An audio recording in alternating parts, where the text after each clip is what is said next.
The Set, a 1970 feature directed by one Frank Brittain, based off of a novel by Roger Ward. I'll just read out the production history via Wikipedia. I'd only be rewording as paraphrased generalizations anyway. The script is based on an unpublished novel written during the 60s by Australian actor Roger Ward. It was based on diaries he had kept since 1954, reflecting on sexual mores in Australia. The original title of the novel was You Can Never Please a People, and was based on Ward's experience in the theatrical world, using the lives of friends of his and his own experiences as a basis. Indeed, the character of John L. Frederick was based on Sir Robert Helpman. The actor who played him, Michael Charnley, when told who he was playing, said, "My God, I haven't seen Bobby since he lifted me in Swan Lake." Ward showed the manuscript to Ed Devereaux, who suggested Ward take it to American producer Frank Brittain, who had just made Journey Out of Darkness 1967 and wanted to direct Australian films. Brittain asked Ward to rewrite the material and emphasise the homosexual content. It had not been Ward's goal to have the film made with an emphasis on the gay elements of the story. The original novel was not intended as a gay novel per se, but depicted gay characters as part of wider everyday life. It was the producer's 24-year-old third wife, Diane Brittain, who, upon reading the book pertaining to the purchase of film rights, noted the presence of homosexual characters and told Brittain he would have to buy it as, "This guy describes two men making love." According to Ward, the script was rewritten by Diane Brittain as well as novelist Elizabeth Catter. Oh, and just to be clear, it is written as that way in the quote in the Wikipedia, by the way. That's me wording that out. That's a thing some older Australians would say it like that. Yeah, like my parents' generation. Finance was reportedly obtained from a Newcastle industrialist, Richard Mawson. The film was shot in early 1969. No sets were used, with filming taking place in private houses on Sydney's North Shore and in Paddington. Production was highly publicised, in part due to a nude appearance by TV personality Hazel Phillips. Roger Ward later said he was unhappy with the experience. "I was devastated to see the ruination of a previously polished and highly tuned script, and spent my short time on set leaping in front of the cameras yelling, 'Cut! That is not the dialogue.' It got to the stage that the actors were ignoring the director and coming to me in a clandestine manner to ask for interpretations in the correct lines to say.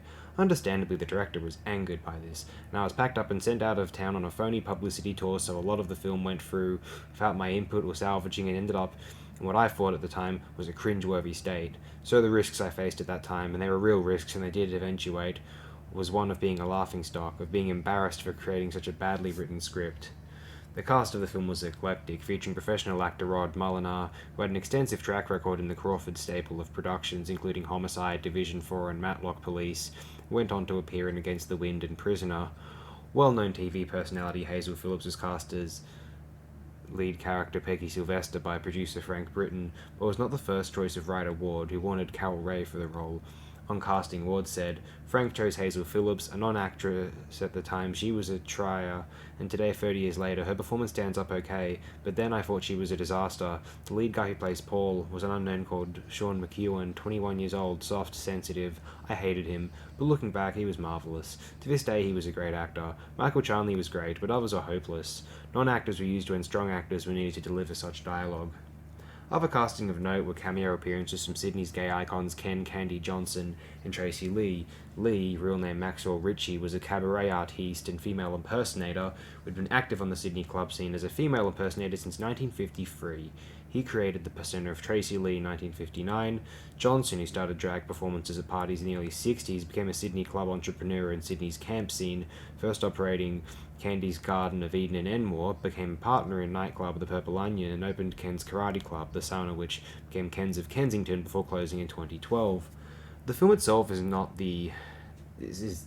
End quotes, this is my own opinion by Wikipedia. The film itself is not the lost classic which Burstall's 10,000 Weeks stands as. Although it features able direction and a decent photographic eye, it is true that what we have is not an even overly impressive screenplay, even if it does feel authentically Australian. It was an Australian story with Australian players speaking about Australian concerns, although ultimately any innovative depictions of gay or lesbian lifestyles are ultimately perceivable as shock fare more than anything else. Whilst this was an embraced component of the subcultures at one time, seemingly buying into the idea that these non-heterosexual orientations were dangerous or subversive, playfully and mischievously, nowadays this is seen as a tad dated and unusual, the focus being more so on how alternative, non-heterosexual orientations are not abnormal or wrong, simply uncontroversial and normal, Although we have to understand and appreciate that some members of the LGBT community participated in the making of these works. At times, the circumstances may not have been ideal, at least compared to the situation we live in now, in Australia at least. I discussed this to some extent prior in an upload on The Naked Bunyip, also released in 1970, a rather bold Australian feature. I'd also like to read out some IMDb reviews here, there's good historical context. So, from Dandles 2, 19th of May 2006, a gem in Australian gay filmmaking history, a great period piece from the late 60s depicting life amongst the arty set in Sydney in 1969, is one of the first Australian feature films to include homosexuality as a main theme. The film feature celebrated Sydney drag queen Candy Ken Johnson, ex-Mavis Bramston show star Hazel Phillips. The camp theatre director character played by Michael Charnley is based on Robert Helpman.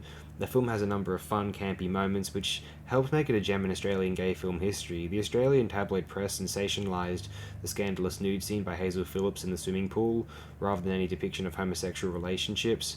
Reporters broke the story in early 1969 during filming, about a year before theatrical release. Hazel Phillips was quoted as saying that if Vanessa Redgrave was game enough to appear nude in a film, she'd like to try it too. The soundtrack includes some groovy 60s lounge music by Sven Libak. There apparently was a vinyl disc made of it. The Australian National Film and Sound Archive hold a copy of the film. Keith Gowes says on the 30th of November 2006, surprisingly savvy and occasionally stylish. All three of these I'm going to read out are from 2006. They must have aired on television, or there was a screening somewhere at this time. The set was made 2 years before Australian television led the world in its depiction of sex in the classic soap Number 96. I mean, that's a big sitcom in this country. I don't know about international significance, but I mean, maybe.